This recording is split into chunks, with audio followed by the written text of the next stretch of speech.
Harargee lixaa magaalaa Cirootti namtichi koorniyaasaa dhoksuun yakka goomsuu raawwate hidhaan adabame. Gabaasaa Taaddasaa Lammaaf Ahmed Garaddaa. Himatamaan maqaan isaa Yohaannis Warquu jedhamu dhiira otoo ta'ee jiru maqaa Caaltuu jedhamu moggaafatee hoteelota garagaraa keessatti hawaasa gowwoomsaa ture.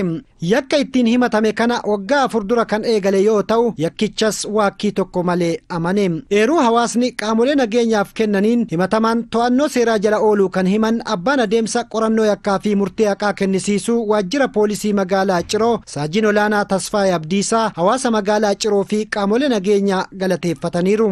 Himatamaa kana poolisii fi abbaan alangaa waliin ta'uun galmee ragaa namaatiin erga qulqulleeffataniin booda mana murtii aanaa Ciroof ergan.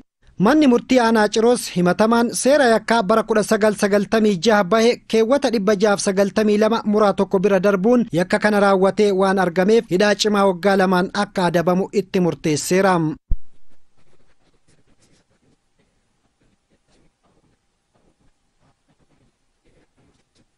Jiraattonni magaalaa Ciroos gochi gurbaan kun raawwate rabbii fi nama birattis gocha fokkataa fi jibbisiisaadha jedhan.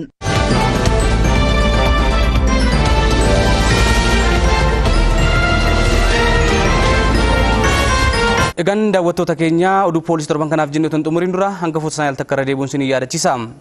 Koomishiniin poolisii Oromiyaa dubartoota humna addaa mooraa kolleejjii Bulbulaa fi Awwaash Bishoolaatti argamaniif hubannoo kenne. Godina Arsii Lixaa aanaa Gada Basaasaatti balaa konkolaataa mudateen lubbuun namoota 6 darbuu poolisiin beeksise. Egan daawwattoota sagantaa poolisii Oromiyaa oduun poolisii torban kanaaf jennee qindeeffannee hanga onaa turanii sagantaa poolisii hafa waliin turtii gaarii.